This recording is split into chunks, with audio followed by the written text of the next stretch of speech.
Have you ever noticed how complaining has become as natural as breathing? That instead of leading your life, you've been reacting to it. As a victim, A Complaint-Free World by Will Bowen is not just a book, it's a mirror, a journey that helps us realize complaining is the invisible chain holding us back from the life we truly deserve. In today's video, we'll discover why the more you complain, the more unstable your life becomes, and how to break this habit and reclaim control, peace, and strength. Let's begin this journey together. Going to work again on a rainy day? The boss is grumpy, and even your partner doesn't seem to understand you. She's so selfish. Do these kinds of complaints flow out of you as naturally as breathing? Will Bowen, a social psychology expert, pointed out that complaining is like bad breath. It's everywhere. When complaints come from others, we notice them immediately. But when they come from ourselves, we tend to ignore them, or don't even realize we're doing it. Every complaint we make is like whispering to our subconscious, "Things are going wrong. Life is not the way I want it to be." This doesn't improve the situation. On the contrary, it creates more pressure and negativity. It's like stepping into an echo chamber where our negative emotions bounce back and amplify. Seeing how modern society is overwhelmed with complaints, Will Bowen initiated a global movement, the 21-day Complaint-Free Challenge, a commitment to building a habit of positive thinking. This challenge has helped over 6 million people worldwide transform their lives for the better. From this experience, he wrote the best-selling book, A Complaint-Free World: How to Stop Complaining and Start Enjoying the Life You Always Wanted. This book reveals a powerful truth. Those who constantly complain often mistake it for a solution, a way to feel heard or to seek comfort. But in reality, they end up burying themselves in their own negativity. Complaining is actually a form of hidden anger, born from a sense of powerlessness. It's a mask for the fear of change, a weak escape route for those lacking the courage to take charge of their lives. A person with inner strength, clarity, and self-awareness does not need to complain or blame. As the old saying goes, the strong do not blame others. The wise do not complain about themselves. But let's be clear, stopping complaints doesn't mean pretending everything is perfect. It means becoming aware of the underlying psychological motives behind your complaints, and from that awareness, creating real transformation. When you stop complaining about yourself and stop complaining about others, nothing in the outside world can truly disturb your peace.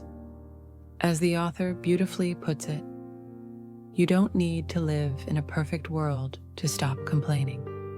It is your act of no longer complaining that will create a more perfect world around you. And now, I invite you to listen to a short reflection titled, "A Strong Soul Never Blames or Complains."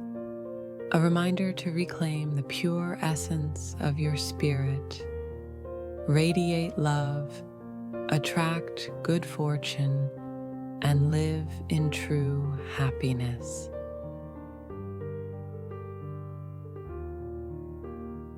Part 1.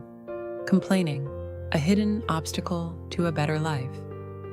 People who constantly complain about their problems will find it nearly impossible to move toward a better life.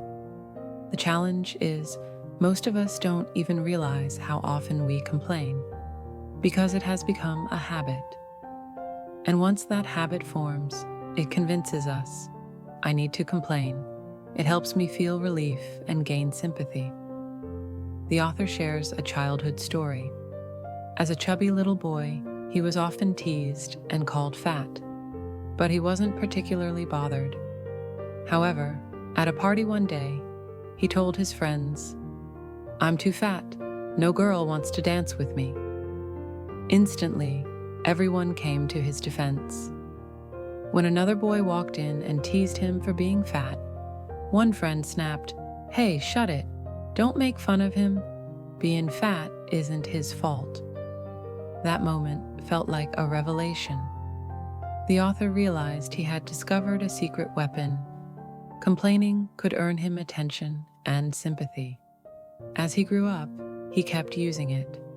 At work, if he didn't get a good shift, he'd complain, "It's because I'm fat." People would reassure him, "No way, you're great." And he enjoyed hearing that. When he was fined for a traffic violation, he blamed his weight again, and people laughed at the police instead. Gradually, complaining became like a mental drug, something he relied on without realizing it. It slipped into his daily conversations, as natural as breathing. Many people fall into the same trap.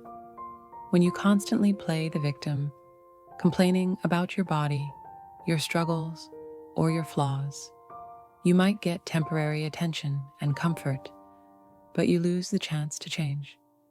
You say, "I'm too fat, no one likes me," maybe just to hear someone say, "You're beautiful in your own way."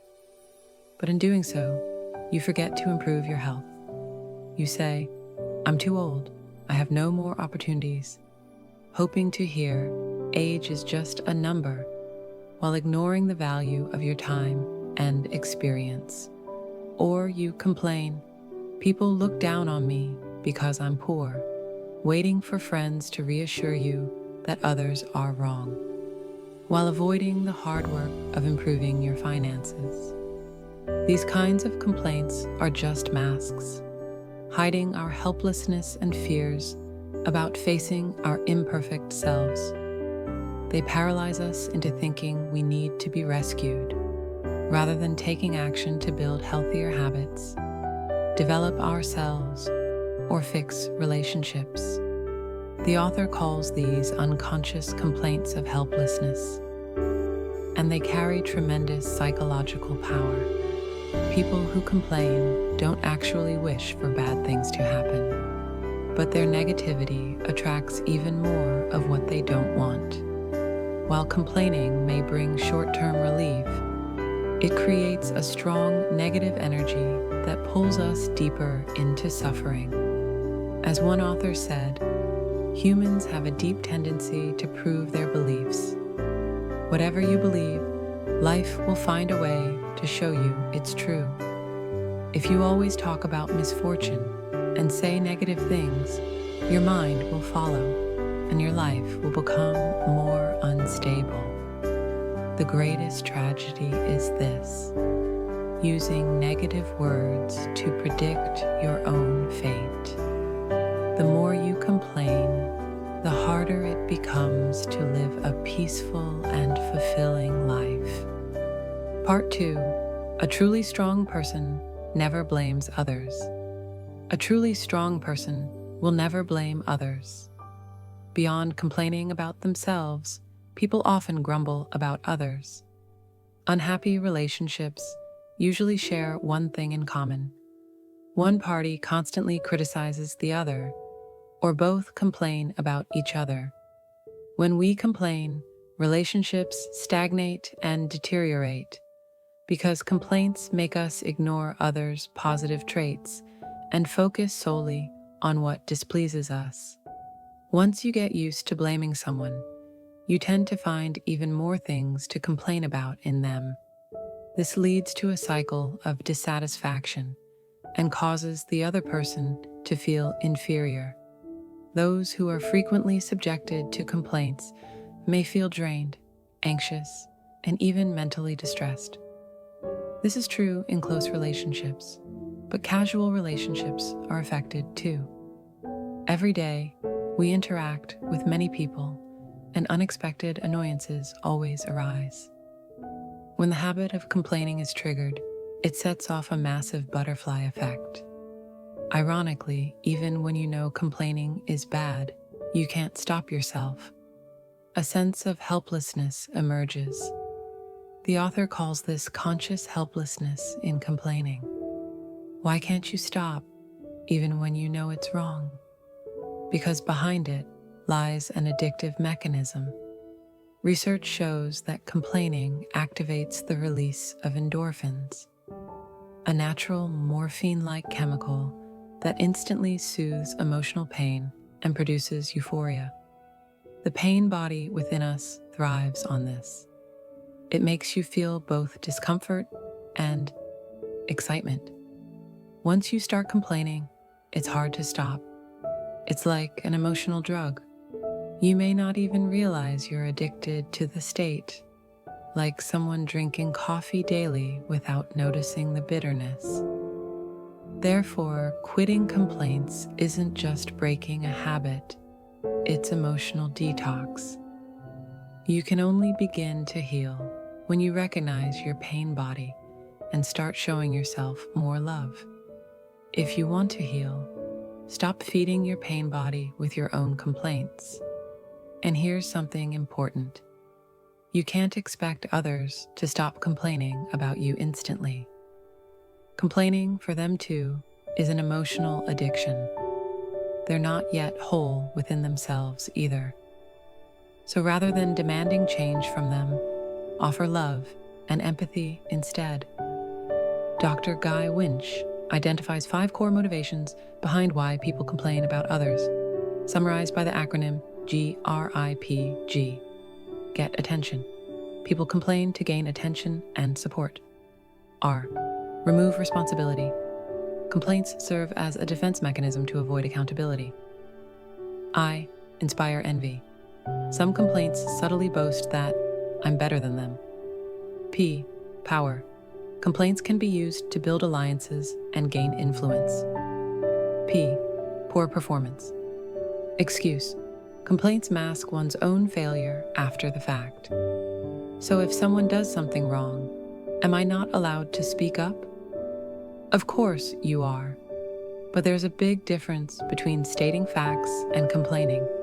It lies in the energy behind your words. Saying he didn't finish the task on time is neutral. But sighing and saying, I don't get why he just can't get it done, that's a complaint. So watch your words. If you often begin with, why always, or how come again, you may be complaining. Just ask yourself, does my sentence reflect one of the 5 GRIP reasons? If so, you're caught in the trap of complaint. Part 3. What to do when you sense the scent of complaint. The author once said, the more you suffer, the more you complain. The more you complain, the more you suffer. This is the vicious cycle of negativity. To break free, you must first stop complaining, and from there, enter a virtuous cycle. The more positive you are, the happier you become, the easier it is to stay positive. Once you understand the root causes of your complaints, you shift from unconscious helplessness, conscious awareness, blame and victimhood, strength and transformation. Here are 4 powerful steps to help you stop complaining and build inner strength. 1. Avoid emotional toxic zones. The author wrote, one bitter person can emotionally pollute any room they enter. In group conversations, once someone starts complaining, others often unconsciously join in, creating a misery competition. It might feel like bonding, but in truth, it's just an emotional landfill. So, walk away from toxic conversations. Or if you can't, listen as a detached observer, not someone who mirrors their emotions. You can redirect the conversation by asking, have you tried any solutions yet? How can I support you in moving forward? Afterward, cleanse your mind with deep breaths, a quiet walk, soft music, or simply gazing at the sky.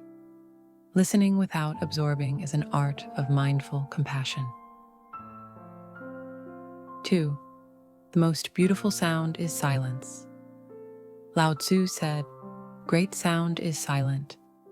In this noisy world, true strength lies in staying silent in the face of frustration. Silence is not weakness, it's depth of inner power. When you're about to complain, pause, breathe, and smile gently. If your mind is calm, your breath will be deep and slow.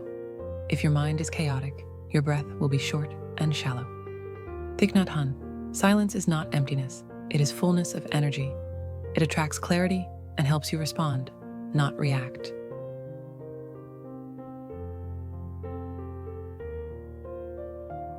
Three, create space to release. Emotions. People often complain because they don't know how to release emotions constructively. Instead of dumping emotional trash on others, write a journal, especially a gratitude journal. Practice mindful walking or breathing in nature. Read a good book or do something you love. I started a small gratitude journaling group on Facebook to help people practice this habit. You're welcome to join if you'd like. A strong soul is one who can find something to be grateful for, even in hard times. Gratitude is the antidote to complaint.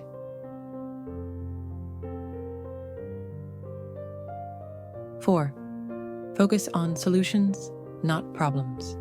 As the author wrote, complaining is instinct, but focusing on solutions is wisdom.